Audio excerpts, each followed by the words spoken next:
네, 시사해설 시간입니다. 지난 주말에 1월의 고용 실적 발표가 있었습니다. 여전히 고용이 크게 증가하고 있고 또 곁들여서 지난해에 임금도 상승한 것으로 분석이 됐습니다. 한마디로 요약하자면 경제가 계속 순항을 하고 있다는 것인데요. 최근에 경제 관련 분석들이 계속 좋은 소식으로 이어지고 있습니다. 아직도 6년여 동안 이 우울한 경제 소식을 들어온 우리로서는 글쎄요 좀 덜 익숙할 수도 있는데 말이죠. 그러나 이것은 사실입니다. 이 정부와 전문 기관들이 분석한 경제 현황과 또 전망들을 정리해 보도록 하겠습니다. 김정일 해설위원 나오셨는데요. 자, 지난 1월의 고용 실적 그리고 지난해 임금 실적 등이 표시하고 있는 현재의 경제 상황 어떤 건가요? 한 줄로 정리를 한다 그러면 이겁니다. 경제가 15년 만에 최고치를 기록하고 있다 하는 거고 2012년도 금년이 아마 최고의 해가 될 가능성이 있다. 그거고 세 번째는 악순환에서 선순환의 경제체제로 우리가 바뀌어 있다. 이 얘기입니다. 그러니까 선순환이라면 그 악순환에 반대되는 개념이죠. 그러니까 더 좋아질 가능성이 있는 그런 경제순환 서클 속에 우리가 있다. 이거죠. 그러니까 뭐가 얼마나 좋아지고 왜 좋아지고 있느냐 하는 그 궁금증이 당장 생기게 되죠. 근데 이제 지난 주말에 1월 고용 실적을 발표하면서 이제 다른 여러 가지 실적 지수들이 나온 걸 보면은 고용이 확실하게 계속해서 증가하고 있죠. 임금도 올라갔어요. 중산층의 소득, 인컴 이것도 늘어났고 물론 소비도 증가했고 여기에 또 곁들여서 소비자 자신감도 늘어났고 또 여기에 곁들여서 증시도 좋아졌고 그다음에 그 기업들의 수익, 그 profit 이것도 좋아졌고 그런데 이제 이렇게 개별적으로 좋아진 것들이 여러 가지 요소가 있는데 이게 전부 지속적으로 진행되고 있다. 이제 이게 중요하죠. 계속되고 있다는 게 중요하죠. 그러니까 고용이 늘어나고 임금이 늘어나면은 소비자들의 자신감이 늘어날 거 아닙니까? 당연히 그렇죠. 내가 잡이 있고 내 페이첵이 올라가니까. 그러면 이제 그게 소비로 이어지는 거 아니에요. 그 소비가 되면은 경제는 점점 잘 돌아가죠. 그러면은 고용이 더 늘어나고 임금이 더 늘어나고 이걸 이제 소위 선순환이라고 그러잖아요. 우리가 virtuous circle이라고 그러죠. 그러니까 vicious circle, 악순환이라는 얘기에 반대되는 현상인데 이거 선순환이라는 얘기는 참 오래간만에 들어보는 소리 아닙니까? 그러니까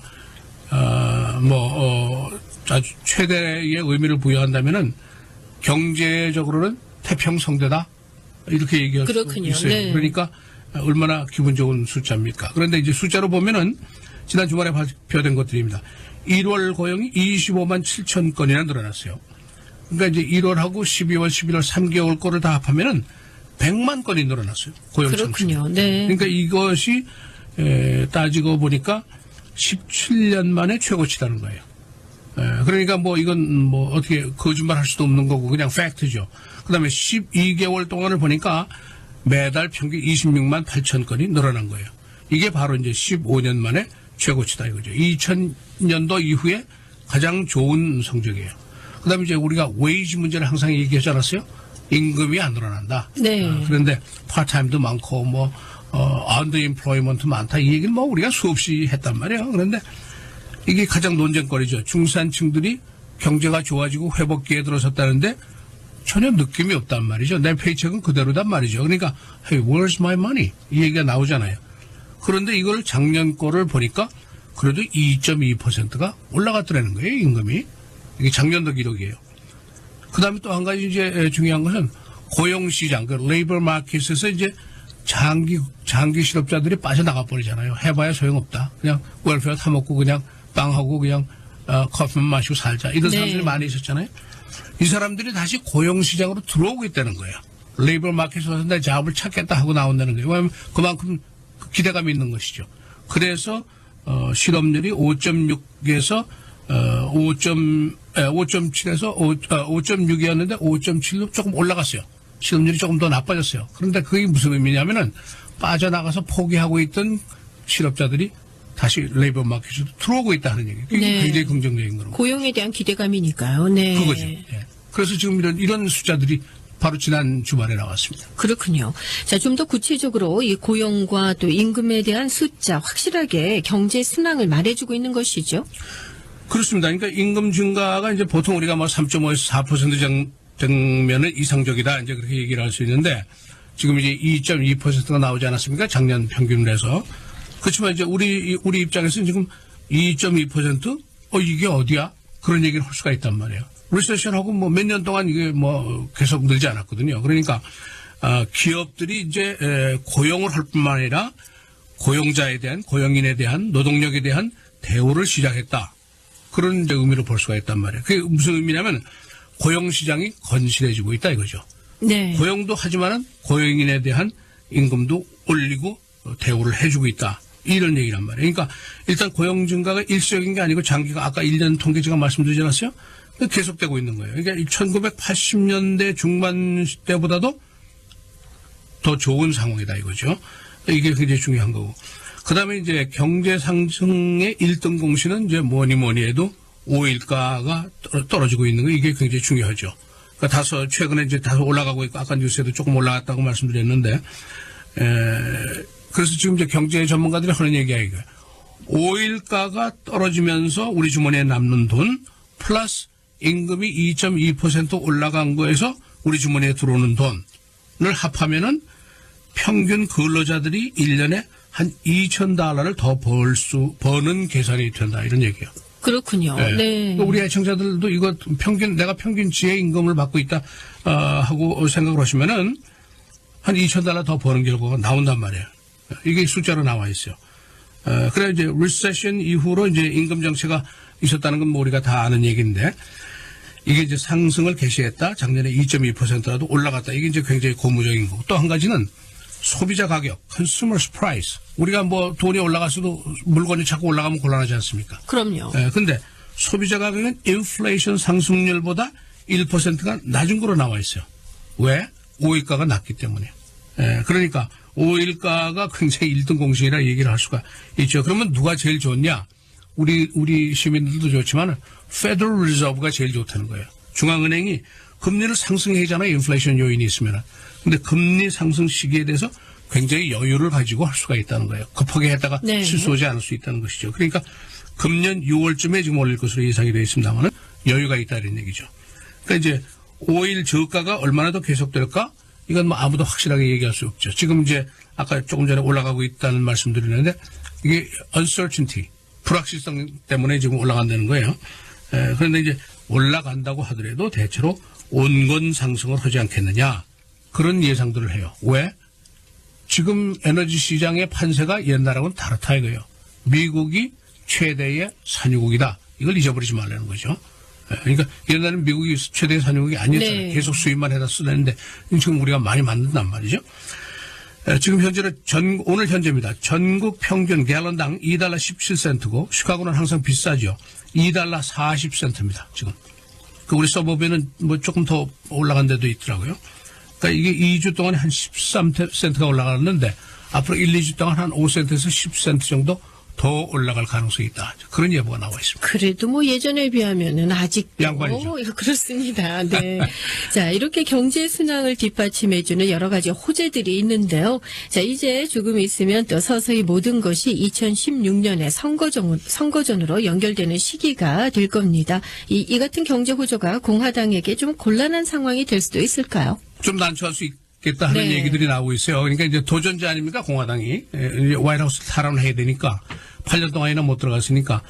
근데 이제 공격거리가 이제 경제 문제가 제일 좋은 공격거리인데 이게 지금 마땅치 않다는 거예요. 왜? 경제가 좋으니까 순항하고 그렇죠. 있으니까 그 얘기죠. 그러니까 이제 급격하게 경제가 상승하니까 공화당의 입장이 좀 난처해 줄 수 있다. 이제 이런 얘기인데 지난 7년 동안 6년 반 동안 경제 피폐 이거는 오바마 정부, 민주당 정부의 당신들이 잘못한 것이다 하고 뭐 신나게 공격할 수 있었단 말이에요. 근데 이게 터닝 포인트가 된다는 것이죠. 그러니까 2014년도에 벌써 경제가 상승하는 조짐이 있었고 실질적으로 좋아지고 있었지만은 표면적으로 피부적으로 우리가 느끼지 못했잖아요. 그래서 결국 민주당이 참패했단 말이에요. 14년도에. 그렇죠. 그런데 지금은 이제 이게 표면적으로 나온다는 것이 임금도 올라갔고 2.2% 올라갔고 이렇게 나오니까 이게 2016년도를 탈환하려는 공화당 쪽으로서는 공격 수단으로 쓸 것이 마땅치 않아졌다. 이제 이런 그 얘기가 나오는 거예요. 그러니까 한 평론가가 재밌게 그 예를 들었는데 이런 얘기예요. 만일 민주당 후보로 힐러리 클린턴이 나온다면은 네. 아주 확실한 거 아니지만은 나온다면은 만일 힐러리가 이렇게 얘기할 수 있다. 공화당 그대들이 2번이나 엉망진창의 경제를 우리한테 남겨주지 않았어. 부시 때도 그랬고 리세션 들어갈 때 남겨주지 않았어요. 근데 그걸 민주당 우리가 들어와가지고 두 번 다 고쳤잖아. 우리가 그대들을 또 어떻게 믿어? 만약 이렇게 얘기를 계속 네. 한다면은 국민들한테 어느 정도 먹히지 않겠느냐. 그렇겠죠. 그런 이제 예상을 하는 거예요. 그래서 공화당 전략가들은 이제 새로운 공격거리를 마련하는데 지금 굉장히 고심을 하고 있다. 이제 그런 얘기예요.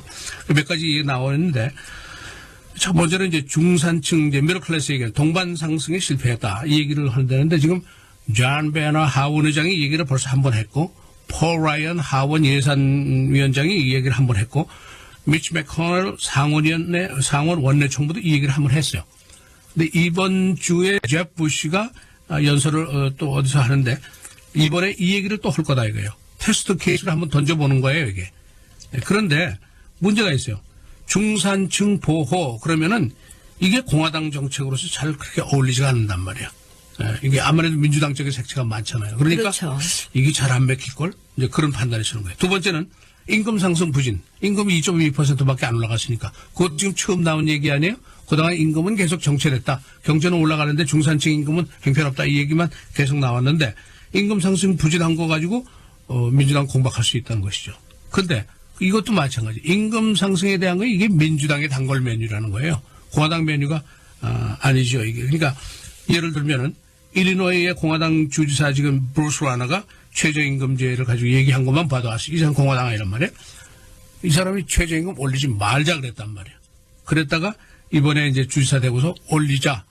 1년에 25센트씩 7년 동안에 걸쳐서 $10까지 올리 이렇게 얘기했단 말이에요. 이건 뭐 최저임금 올린다고 볼 수가 없죠. 임금을 근로자들의 임금을 올리자라고 얘기할 수가 없죠. 그러니까 이것도 메뉴가 마땅치 않다는 거예요. 네. 그다음에 이제 경제 성장이 민주당이나 오바마의 정책이 잘 돼서 그런 게 아니라 그들이 어부지리 한 거예요. 테일윈드, 백윈드가 있었다는 게 뒷바람이 많이 불었다 이거죠. 예를 들면 오일가 같은 게 막 떨어지고 그러니까 네. 그것 때문에 잘 돼서 경제가 좋은 거지 그대가 정책을 잘해서 한 거 아니다. 이렇게 공박할 수가 있다는 거예요. 이것도 얘기가 되죠. 그런데 또 한 가지 재밌는 것은 일반 시민들이 그렇게 따지지 않는다는 거예요. 그냥 경제가 결과가 좋으면 중요하죠. 네. 경제가 좀 그냥 좋네 이렇게 하지 뭐 누가 잘했고 뭐 잘 따지지 않는다는 거예요. 그래서 이것도 그렇게 공화당에서 쓸 큰 무기가 되기는 어렵지 않겠느냐. 그래서 정책 그 전략가들이 굉장히 고생을 하고 있다 이제 그런 겁니다. 그러니까 지금 이제 쭉 말씀드린 대로 숫자상으로 네. 전문가들의 분석을 토대로 해서 경제 호조가 되고 경제가 순항하는 것이 사실입니다. 이거 팩트예요. 그런데 이제 이게 이제 미국 땅이 넓고 또 여러 가지 그 색깔들이 다 다르니까 우리 애청자들 중에서 내 가게는 어떤가? 내 페이체크는 어떤가? 이거는 이제 여러분이 한번 따져보셔야 됩니다. 예. 내 매일 수입의 평균치하고 지금 되고 있는가 안 되고 있는가 왜 안 되고 있는가 이건 여러분이 한번 따져보셔야 돼요. 뭐 기본적으로 인컴택스 조정이 되면서 조금 이번에 페이책 올해 들어서 뭐 얼마라도 올라간 그렇죠. 페이책 그것도, 받으신 분들 그것도 하나죠. 있죠. 그리고 이 가스값 하락은 정말 우리 서민들에게 미치는 영향은 정말 큰 것 같거든요. 예, 좀 피부로 이제는 느껴지는 것 같아요. 그 동안은 조금 이게 정말 경제가 순항이고 좋아지고 있는 건가 하는 의구심들이 있었는데 그렇습니다. 말이죠. 그렇습니다. 자, 지난 1월에 고용 실적을 토대로 경제 전망들이 여러 가지 나오고 있는데 오늘 이 시간에 종합해 드렸습니다. 수고하셨고요. 내일 이 시간에 다시 뵙겠습니다. 고맙습니다. 감사합니다.